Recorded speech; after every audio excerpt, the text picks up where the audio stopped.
দেশের মাটি, কবি চিন্ময় ব্যানার্জি। ভারত আমার দেশ, রূপের নাইকো শেষ। জন্ম নিয়ে এই মাটিতে কাটাই মুরা বেশ।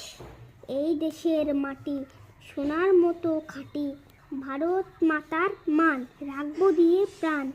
এই মাটির ফুল, এই মাটির ফল, হৃদয় দেয় দোলা তাহার পরিমল। সুর তুলসীর ব্রবি, এই মাটির কবি, কাব্য গাথার গানে পরিচয়ের ছবি। জন্মেছি এই দেশে, মিশব মৃত্যুর শেষে। তাহার ধুলি কোনার মাটির মাটিরে বাসবো ভালোবাসি, মাটিরে ভালোবাসি।